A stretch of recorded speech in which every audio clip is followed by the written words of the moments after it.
Hi అండి, అందరికీ నమస్తే. వెల్కమ్ టు అమ్మ చేతి ముద్ద.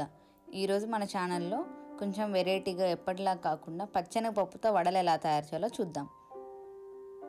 బయట నుంచి క్రిస్పీగా లోపల నుంచి సాఫ్ట్గా ఉండే వడలని ఈరోజు మనం నేర్చుకుందాం.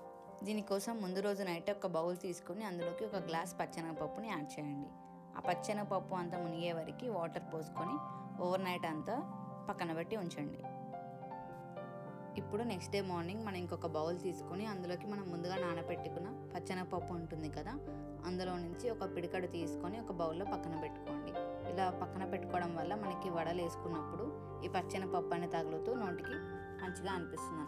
ఇప్పుడు ఒక మిక్సీ జార్ తీసుకొని అందులోకి మనం నానబెట్టుకున్న పచ్చెనగపప్పునంతా యాడ్ చేయండి. పచ్చెనగపప్పు అంతా మొత్తం యాడ్ చేశాక ఇందులోకి 4 వెల్లుల్లిపాయ రెబ్బలను కూడా యాడ్ చేయండి. ఒక చిన్న సైజ్ అల్లం ముక్కని కూడా చిన్న చిన్న ముక్కలుగా కట్ చేసుకొని యాడ్ చేయండి. అందులోకి 4 పచ్చిమిర్చిని కూడా యాడ్ చేసి మెత్తని పేస్ట్లా మిక్సీ పట్టుకోండి.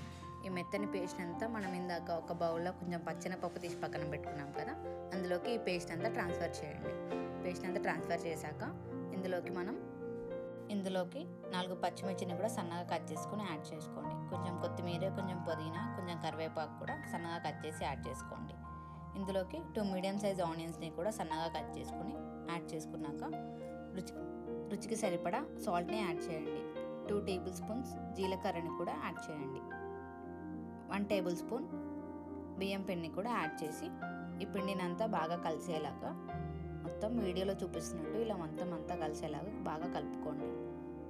ఇలా బాగా కలుపుకున్న పిండిని పక్కన ఉంచండి. ఇప్పుడు స్టవ్ వెలిగించి ఒక ప్యాన్ పెట్టుకొని అందులోకి వడలు మునిగేంత లోతుకి ఆయిల్ పోసుకోండి.